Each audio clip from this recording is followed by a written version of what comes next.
Hi, Mystery Recapped here. Today, I am going to explain an Indonesian comedy drama film called Too Handsome to Handle. Spoilers ahead, watch out, and take care. The Moss family has been good looking for several generations. They are admired by many because of their beauty, which in turn makes them a lot of money. The eldest son, Okis, is an internet influencer. He has millions of followers because of his looks, and is also considered a love guru who helps men impress their crushes. The father, Pakar, used to be a heartbreaker who dated more than 1,200 girls before meeting their mother. Meanwhile, the mother can also be considered handsome because of her masculine features and an obvious mustache. Lastly, the protagonist, Kulin, is the youngest son and the most attractive of them all. The family has gotten used to their life as people with good looks, except for Kulin, who struggles to live normally because of his handsomeness. He often wishes he was only mildly attractive. That way, he could go out without being chased by a crowd of women every time. Girls go crazy, pass out, pull their hair, and often get nosebleeds on getting a look at his attractive face. Poor Kulin. As a result, he has never had a genuine interaction with a girl. He avoids going out in public as much as possible, and has been homeschooled until now. Kulin has no friends he can talk to other than his pet fish. He often plays cards with it and talks to it out loud. His family watches him through a camera in worry. They want him to have a normal teenage life and try their best to help him. Okis frequently shows him pictures of girls, trying to hook him up with someone. However, Kulin says that his type in girls is someone who doesn't like him. He wants to be seen for his personality and interest, not his face. Perhaps Kulin wants to date his fish. When nothing works out to motivate Kulin to go out, the family takes it a step further. They plan to fake financial problems and guilt him into going to school. One night, when Kulin wakes up to drink water, his parents pretend to be worried about their finances. They dramatically declare that they will only eat scrambled eggs for breakfast until they earn enough money for Kulin's homeschooling. He feels awful to be causing his parents so much trouble. The next morning, he declares that he will be going to school for the upcoming semester. The family is overjoyed until he mentions that he will only go to an all-boys school. Although they would have preferred him to be able to talk to girls, they are happy to take one step at a time. A few days later is Kulin's first day at an actual school. Okis drops him off on his bike, but Kulin doesn't take his helmet off. He plans to wear it the entire day to hide the fact that he is handsome. However, the plan backfires when the helmet grabs more attention than he intended it to. Kulin quietly sits down in the last seat, but is called out by the class bully, Sidi, and his minions. When the teacher enters the classroom, she too is surprised to see a guy with a helmet. She urges him to take it off right that instant. Although reluctant, Kulin has no way but to oblige. He slowly takes the helmet off in a dramatic way, revealing his face. That plan backfired hard. In the following scene, the teacher is being loaded into an ambulance. It turns out that she started to nosebleed and hyperventilate because of Kulin's beauty. The other kids complain to the principal that the new student is too handsome to handle. Kulin runs through the hallway to go back home, but is tripped by one of the bullies. They bring him to the school's storeroom and introduce themselves like they are Power Rangers. They are called the Tiga Talk, a group of 3 bullies led by Sidi, the principal's son. After the over-the-top introduction, they reveal that they need Kulin's help to ask a girl out for prom. The group has been in the senior year of school for the past 3 years. They refuse to graduate until Sidi goes to the prom with the most beautiful girl of the BBM school, Amanda. However, she only accepts requests from handsome men, so the group wants Kulin to deliver the promposal. They assign an innocent guy, Kibo, to help Kulin and lead the way. Kibo has also been a victim of their pranks in the past and is obliged to do whatever the bullies say. Afterward, Kulin goes to the principal's office with Kibo to make an official complaint about bullying in school. Kibo knows what the outcome will be, but he still accompanies Kulin. The principal is troubled by his son refusing to graduate. Since Kulin's beauty gives him a chance to take Amanda to the prom, the principal wants them to do whatever the bullies say.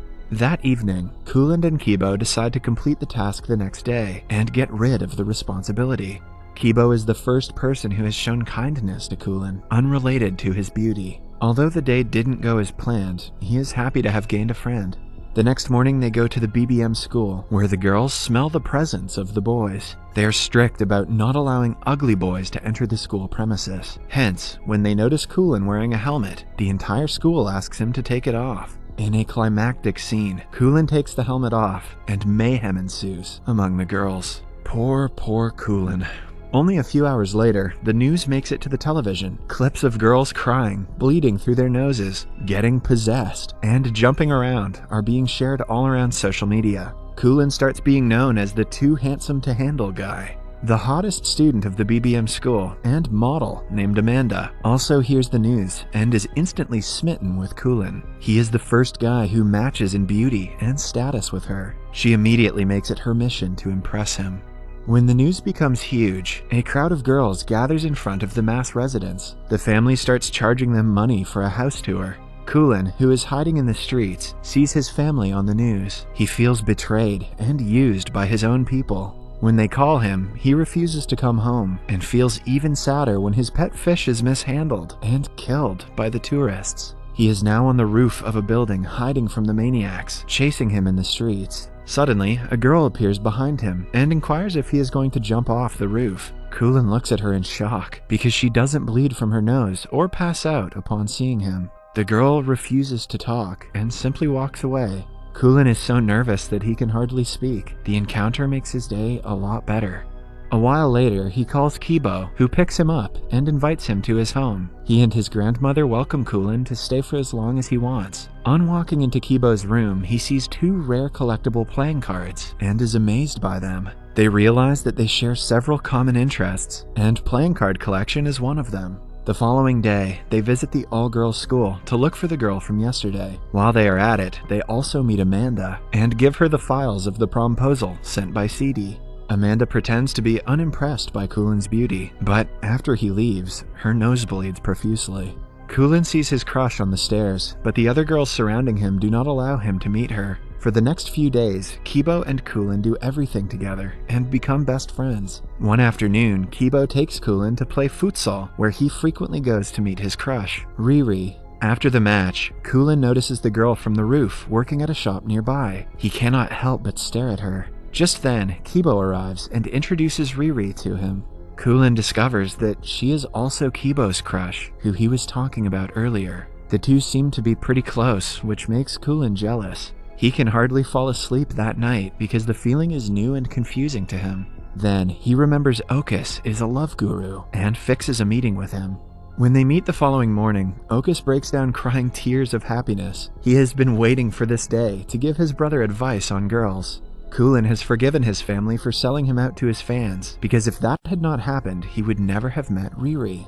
The brothers then go shopping for groceries, while Okus lists out the points of things Kulin should do to impress his crush. As Kulin follows Okus's suggestions, he registers he is far from knowing Riri like Kibo knows her, but he still doesn't want to give up on his first love. One afternoon, Amanda comes to the boys' school and hands Kulin an invitation for her birthday. Alongside it, she also gives him a phone as a gift. Later that day, Kibo, Kulin, and Riri go to karaoke. Eventually, Riri and Kulin get to sing together. While Kulin is excited to duet with her, Riri only focuses on Kibo. He soon registers that she also likes Kibo back. The revelation makes his heart crumple in jealousy. So, when Kibo is not around, he bluntly asks her if she has a crush on him.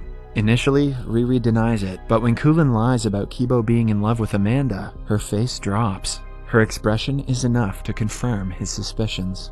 After returning home, Kulin calls Amanda and asks her for a favor. She happily agrees to do anything he says. The next day, several people gather at the venue to celebrate her birthday. When Kulin and Kibo arrive, Amanda welcomes them. Strangely enough, she seems to be more interested in Kibo than in Kulin. She even pulls him aside to talk to him in private. At the same time, Riri arrives at the party and sees Amanda kissing Kibo. Heartbroken, she runs outside. Taking advantage of her vulnerability, Kulin confesses his feelings for her. Riri thanks him, but claims that she never saw him as someone more than a friend. Even after conspiring against his only best friend, Kulin gets nothing in return. The group of bullies also see Amanda kissing Kibo and are enraged with jealousy and anger. They beat Kibo up for it while Kulin watches from nearby, too scared to interfere. Later, he brings Kibo home and dresses his wounds alongside his grandmother. Only after seeing him moan in pain does Kulin realize that he has made a huge mistake. The next day, Kibo gives him a legendary card from his card collection that Kulin had been wanting for a long time. Guilt-ridden, Kulin confesses to everything wrong he has done until now. Kibo is shocked and hurt by the betrayal. He claims that he would have left Riri if he knew Kulin liked her too. The words do nothing but hurt Kulin even more. At last, Kibo orders him to get out of the house immediately. Knowing that he is in the wrong, Kulin simply leaves. He finally returns home after a month. His family is overjoyed, but the same cannot be said for Kulin. He locks himself in his room and doesn't talk to anyone. But most of all, he misses his best friend.